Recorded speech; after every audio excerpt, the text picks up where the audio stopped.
A Station T apresenta o podcast Station Cast. Seja muito bem-vindo. Eu sou Rodrigo França e estarei com você nessa jornada a cada semana, trazendo conteúdos da agenda ESG, inovação e tecnologia, economia criativa e startups, marketing, empreendedorismo e negócios, por meio de entrevistas com os melhores e mais renomados profissionais de cada área, em um bate-papo super empolgante, informativo e descontraído sobre essas tendências e conceitos que estão transformando o nosso mundo. Este é a Station Cast. Próxima parada, futuro, conectando você a ideias que movem o mundo.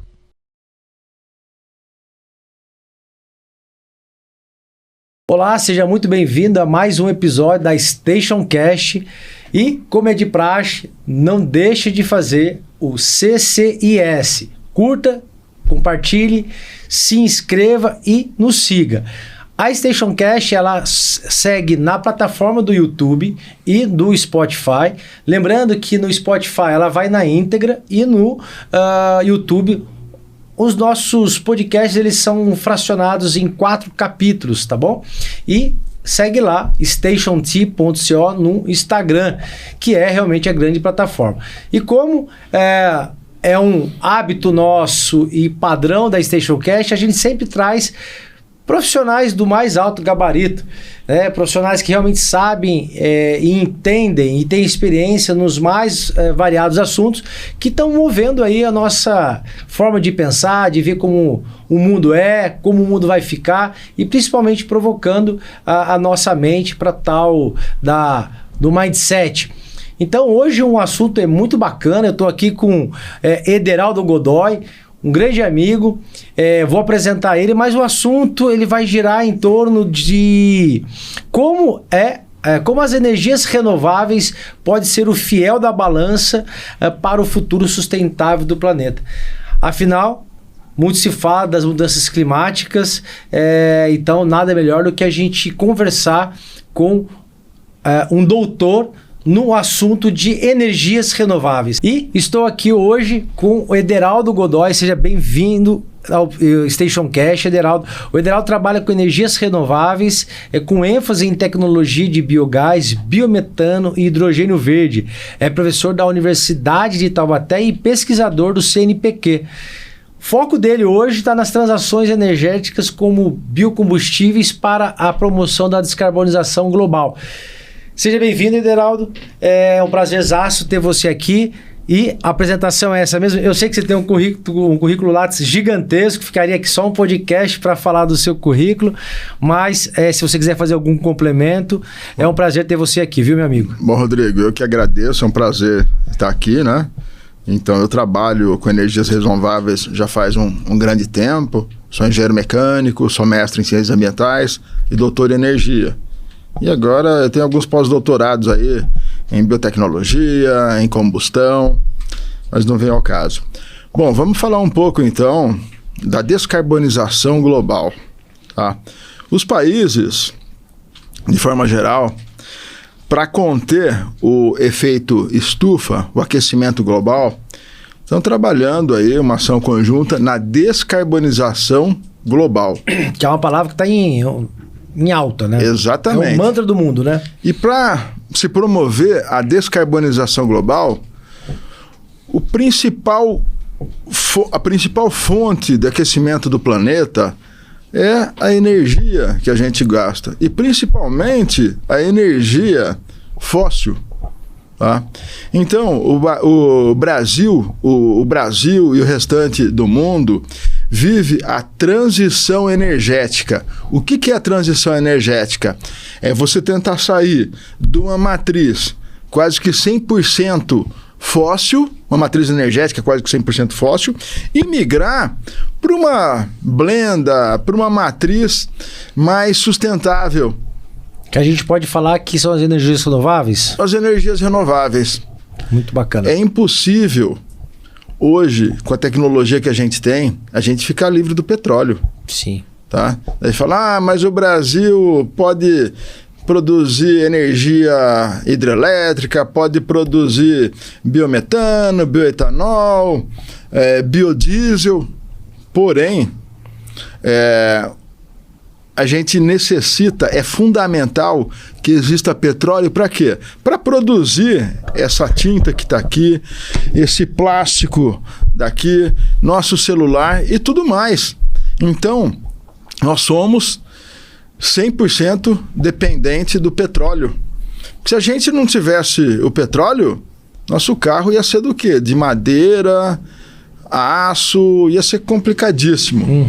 Então, o que a gente busca, o mundo inteiro, os pesquisadores, cientistas correm atrás, os grandes empreendimentos, é fazer a transição energética, essa descarbonização. E como pode ser essa descarbonização?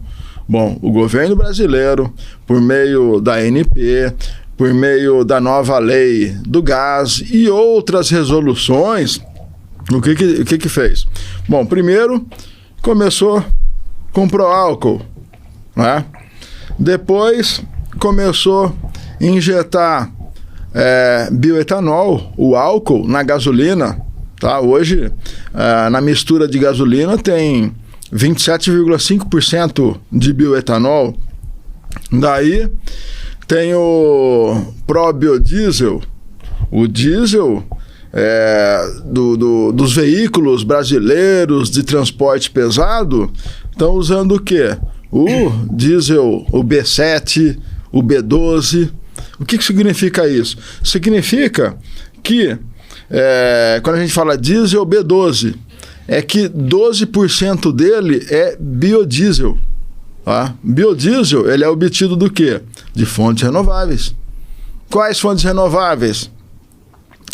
Soja, macaúba, palma, isso são as fontes vegetais. Depois você põe aí gordura de frango, sebo de boi, tá? Então o biodiesel é produzido com isso. E o biodiesel, ele acaba gerando menos impacto que o diesel. Sim. Deixa eu só interromper você aqui para a gente trazer aqui para quem não está nos assistindo esse conceito, né? Então, assim, você trouxe aí alguns pontos já importantes para a gente se aprofundando dentro da primeira pergunta, que basicamente é aqui o que são energias renováveis, e você já falou aí basicamente um pouco delas. Mas a gente pode dizer que energias renováveis são todas aquelas energias que elas não são de fontes... que são de fontes provenientes naturais, tipo o sol, o vento, basicamente é o sol e o vento, né? Bom, são fontes que se renovam num curto período de tempo. Porque, por exemplo, energias renováveis, a gente fala que a gente tem uma matriz energética, o Brasil tem uma matriz energética limpa, e é de fato, porque basicamente a nossa energia, eu não sei que percentual mais 80%. Mais 80% da hidrelétrica. Né? Então, juntando todas. Juntando todas, ok. Então a gente tem aí basicamente 80% ou mais de 80% juntando eólica, juntando energia solar, né, fotovoltaica e hidrelétricas, né? E da biomassa. E biomassa também. Então, aí o restante basicamente aí energia de termoelétricas. A gente não tem energia nuclear no Brasil e nem a carvão. Ou temos? Não, nós temos em Angra dos Reis, temos uma usina nuclear. Mas ela produz energia? Ela produz energia e abastece Rio de Janeiro. Ah, ok, eu não sabia disso. A energia nuclear é considerada uma energia alternativa, tá? Ela é uma energia limpa, tá? Porque a quantidade de combustível atômico que você usa é insignificante. Para você ter uma ideia, para você manter o Rio de Janeiro operando por um dia, você vai gastar um grãozinho de arroz de urânio. Tá? Uau! Então, para você ter uma ideia, 365 dias em grão de arroz cabe numa mão. Então é uma energia muito interessante. Sim. O impacto ambiental é baixíssimo. Só que esse lixo é radioativo. Então você tem que guardar ele muito bem. E o outro resíduo que gera na nuclear é o operador que entra lá, a luva, ferramenta que ficou lá dentro da usina. Então isso daí acaba virando lixo nuclear. Tem ali mas é considerada uma energia limpa quando comparada com a energia do petróleo. Sim. Pessoal, é o seguinte, para a gente trazer luz aqui para vocês. Quando a gente fala de energia limpa, né? Então a gente tem aí a questão do sol, da água, do vento, a gente tem a nuclear. E quando a gente fala dessa energia poluidora, né, focada na descarbonização, basicamente são deixar de queimar substâncias fósseis, né, de combustíveis fósseis ou até mesmo combustíveis mineral, como o próprio carvão mineral. Então você tem o petróleo, altamente poluente, né? Ele emite uma capacidade muito alta de CO2 equivalente, né? Que é o dióxido de carbono, né? É isso? Sim, sim. Né? E você tem então esse acúmulo de poluição, vamos colocar assim, né? Mas de dióxido de carbono na atmosfera, o que faz como se fosse uma tampa, né? Então é como se você tivesse uma grande fumaça, né, na atmosfera, o que não permite com que o calor do sol que bate no oceano, que bate de repente nas geleiras, como foi efeito de espelho, ou até mesmo a questão aí, depois você me corrige se eu estiver errado, a questão até mesmo do próprio calor voltar novamente para a atmosfera por meio aí até mesmo da questão da evaporação, enfim, é como se fosse uma tampa. Então cria essa sensação de calor, né? E automaticamente isso daí faz com que a sensação, e aí eu vou fazer aqui umas coisas provocativas, porque eu sou um dos céticos do aquecimento global, não que eu sou negacionista, mas eu sou um dos céticos porque eu entendo que existe um ciclo aí natural da Terra. Bem, em suma, essa dinâmica do aquecimento global decorrente do que chamam e do que falam de ser um efeito antrópico, ou seja, decorrente da ação humana, por isso o aquecimento global ele é muito mais focado nesse consumo dos veículos, né, o combustível, no desmatamento, nas queimadas, seria isso, e tem mais alguns outros fatores, Ederaldo. E a dinâmica é essa que eu falei ou eu estou errado? Bom, é basicamente isso daí. Sem o efeito estufa, não haveria vida no planeta Terra, tá? Seria um gelo total. Então, o efeito estufa é que proporcionou a vida no planeta Terra, essa temperatura amena nossa aí. Então, o que é? Forma aquela camada, como você falou, a radiação solar incide, e daí quando ela reflete, ela tem essa barreira e ela acaba aquecendo, como se fosse uma estufa de verdura. Tá? Então é benéfica. Só que, coincidentemente ou não, com o desenvolvimento da humanidade, desenvolvimento da indústria, dos veículos, do consumo de petróleo, o aquecimento global aumentou. Né? Pode ser que estejamos vivendo apenas um ciclo, mas está coincidindo com o consumo de... Soma-se, né? Está coincidindo. É como se você soltasse muito calor, mais calor por causa do veículos, a atividade humana no modo geral, né, na atmosfera. Então isso, teórica, na prática, ela já teria uma diferença perceptível ao ser humano. E por outro lado, você tem também, que aí você comentou também aí em cima da minha visão, que é o ciclo a cada 150 mil anos, 200 mil anos aí, a Terra ela passa por esse processo natural de ou aquecimento ou resfriamento, é isso? Exato. Existem dados aí, você vai para Ubatuba, conversa com algum geólogo e analisa lá a antiguidade. Em Ubatuba tem áreas ali na serra que já foi inundado. Então já ocorreu um aquecimento global anteriormente. Depois teve um congelamento, etc. e tal. E o que acontece? os gases de efeito estufa, que são aí o CO2 e o metano. O metano, que é o gás natural, que é o combustível, ele tem um poder de aquecimento global cerca de 1 vez maior que o CO2. Então, quando você queima o metano, queima o biogás, você está fazendo o quê? Você está reduzindo esse efeito 21 vezes. Estudiosos já dizem... Você está reduzindo, então ele é 20, ele é mais... Ele é mais benéfico ou ele é mais maléfico? Não, mais maléfico. Ok, tá. Ele é mais denso, né? A poluição é 21 vezes maior, então. Ele aquece 21 vezes maior o planeta. Tá. Assim, e no caso aqui, por exemplo, também... Estudiosos já dizem que está lá na casa do 81 vezes, 120 vezes. A biomassa, ela entra também como um processo de energia limpa, como você falou. Sim. Só que aí a biomassa, a gente está falando, vamos, bagaço de cana, a gente está falando de que mais? Bagaço de cana, estamos falando de madeira, lenha, coco, casca carvão de coco, vegetal, casca de coco, óleos vegetais para fazer biodiesel. Mas aí a pergunta que eu te faço é a seguinte, por exemplo, a gente, isso tudo também, tudo é carbono. Sim. Né? Então tudo é carbono.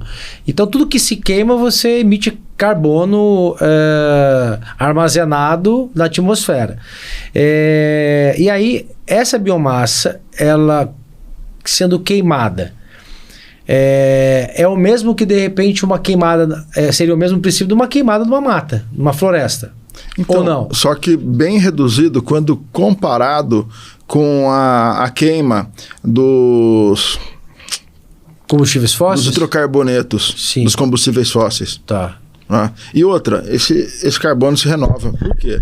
É um carbono que veio de um vegetal. Você queimou, virou CO2 e tem todo um ciclo natural. Agora, o carbono fóssil, você tirou lá das profundezas aquele carbono bem denso, com uma massa específica bem alta, e você queimou ele já. Sim. Liberou para a natureza. Tá, entendi. Perfeito. Então, até a densidade até tem a ver, tem relação também. A gente pode perceber. Aí é uma pergunta aqui mesmo de quem não entende nada, mas fazendo um comparativo, de repente, para quem está nos assistindo aí ter uma compreensão mais simples. Se eu queimo, por exemplo, uma árvore, uma madeira, a fumaça é branquinha. Mas se eu queimo um pneu, a fumaça é preta. Então, essa cor da fumaça seria... Você pode considerar essa analogia. Pode considerar essa analogia de algo muito mais denso. Se né? você Quando a gente queima plástico, por exemplo, né? Você queima plástico, você queima carvão mineral e carvão vegetal. Até gasolina, né? Quando queima, você faz aquela carvão mineral, carvão vegetal. Óleo diesel e biodiesel. O óleo diesel gera mais particulado, mais fuligem que o biodiesel. Agora, uma pergunta que eu sei que você é estudioso, vocês viram, né? Alguns PhDs, né? Então, o cara... Ele é um viciado em estudo. E um bom pescador. Eu tô esperando aquela... Faço pesca submarina desde os 9 anos de idade. Então, e, cara, Ederaldo, por exemplo, existia uma dicotomia até alguns anos atrás, décadas atrás, aí, mas nada tão longe, que era a questão da necessidade de se aumentar, vira um discurso global, né, de se aumentar, e principalmente global, porque são vários governos falando, né, aonde você tem a necessidade de você aumentar o PIB, Produto Interno Bruto, ou seja, você precisa... Como que se aumenta mais? Produzindo e vendendo mais. Então, eu preciso e consumindo mais energia. Então, preciso aumentar vamos colocar aqui, 5%, 3% do meu PIB, né, por ano, por exemplo. E por um outro lado, simultaneamente, um discurso onde nós precisamos reduzir os gases de efeito estufa, né? Ou reduzir a temperatura do planeta em 0,5 graus, porque se... Então, cara, isso é totalmente utópico. Ou não? Você pode fazer algumas medidas mitigatórias. Não, você mas pode... assim, só, desculpa interromper, mas assim, seria tipo utópico, seria utópico se a gente não tivesse tecnologia, mas vamos pensar assim, é utópico esse discurso. Sim, se a gente não fizesse inovação, novas tecnologias, seria utópico. Tá. Então a mente humana tem que sempre trabalhar para promover a ecoeficiência, produzir mais com menos consumo energético. Então, pessoal, por que eu fiz essa provocação aqui pro Heraldo? Porque isso daí é um especialista doutor, pós-doutorado no assunto. E eu fiz uma especialização em mudanças climáticas e desenvolvimento sustentável, mas assim, pós-graduação, não é um doutorado, não é um mestrado e nem um pós-doutorado. Então eu tenho aquele conhecimento superficial. E eu sempre achava essa questão utópica, né? E aí, com meus botões, eu fazia essa analogia, esse pensamento, porque a gente precisa criar essa massa crítica nossa, né? A gente questionar as coisas que a gente está escutando. E aí eu paro e penso, uma vez que hoje existem tecnologias muito avançadas, estudos, pesquisas, né? Então a gente se desenvolveu muito mais. A gente tem hoje a capacidade de mitigar isso muito mais rápido do que antes, e aí sim essa utopia que até alguns anos atrás era latente, hoje já deixa de ser uma utopia e passa a ser a política global dos governos mais modernos, né? Ou seja, focar em inovação, né? Para que eu possa, em estudos, pesquisa, desenvolvimento, inovação, para que eu possa ter a substituição de toda uma matriz há anos, né, há décadas, sei lá quantos anos aí, desde a Revolução Industrial, né, que se queima muito antes, mas vamos pegar aí desde a Revolução Industrial, da primeira grande, né, da máquina a vapor ali, transação do carvão, né, enfim, para essa nova economia, que aí a gente pode falar da economia verde, né, da economia de baixo carbono, né, e aí então hoje a gente está aí com a primeira vez, a gente poderia falar que na história da humanidade, que se conhece, da modernidade moderna, né, sem levar em considerações aí as possibilidades que existiam, Tartária, aquelas coisas tudo que a gente vê de civilizações, né, mais recentes e que tinham tecnologias tão avançadas que por algum motivo não era conveniente que naquela época fosse lançada, e tá aí o próprio Nikola Tesla com várias tecnologias que foram boicotadas, né? E hoje estão na prática, né? Então a gente pode dizer que se houvesse essas tecnologias limpas, como de fato se ventila hoje na internet com mais facilidade, elas foram boicotadas por pequenos grupos de interesse, né, naquela época, e agora, vamos dizer assim, eles percebem que de repente de fato precisa haver essa corrida contra o tempo? Olha, eu não acredito em teoria da conspiração, mas sim, deve ter ocorrido algum interesse financeiro. Agora, hoje, o que acontece? As tecnologias sustentáveis, algumas delas ainda não são viáveis economicamente. Então é isso que dificulta. Você vai produzir de forma sustentável essa xícara, tá? Você vai usar hidrogênio sustentável para aquecer, essa xícara vai custar R$500. Você vai produzir essa xícara queimando gás natural, você vai produzir ela por R$20. Então, a grande problemática é você produzir uma energia viável economicamente. Perfeito. Pra você ter uma ideia, essa década é a década do biometano, aquele gás natural, renovável, que vem do biogás, que vem dos dejetos biodegradados, tá? A próxima década vai ser a década do hidrogênio, Por que hoje não é a década do hidrogênio? Porque o hidrogênio é muito, muito caro. Quando você vai fazer fertilizante nitrogenado, amônia, nitrato, nitrito, você vai usar o quê para produzir o hidrogênio? Você vai utilizar o gás natural. Para ter uma ideia, 1 quilo de hidrogênio produzindo via gás natural vai sair de 50 centavos a $1 o quilo. Se você produzir esse hidrogênio por meio fotovoltaico, ele vai custar pelo menos $5 o quilo. Então é muito complicado. Você tem que pôr na balança e promover a viabilidade econômica, senão não rola. Então hoje a gente tem aí uma questão de viabilidade, né, econômica, até porque também é aquilo, você tem todo uma tecnologia que ainda ela não é em grande escala, né? Você acredita que seria isso? Então, não é que não é em grande escala, é porque não é viável economicamente. Tá. Né? O custo dela é caro por vários motivos. Mas, né? Eu acredito que com as inovações, né, das pesquisas... Bom, primeiro, o que é inovação e o que é pesquisa? Bom, pesquisa é você converter dinheiro em conhecimento. E o que é inovação? Inovação é você converter o dinheiro em...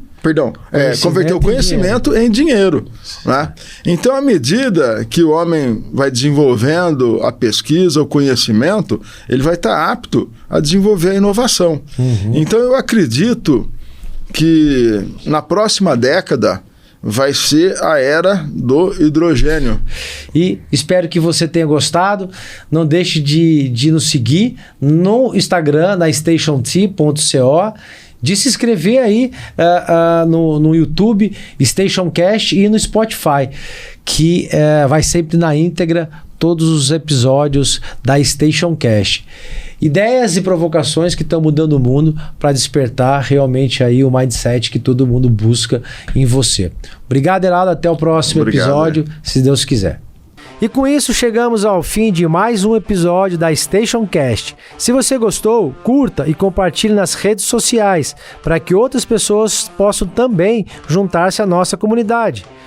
E não se esqueça de nos seguir para ficar por dentro de tudo o que acontecerá nos próximos episódios e de nos enviar suas mensagens e comentários. É isso aí, pessoal. Agradecemos por nos acompanhar até aqui. Siga o nosso canal no YouTube, Station T, e no Spotify, Stationcast. Um forte abraço.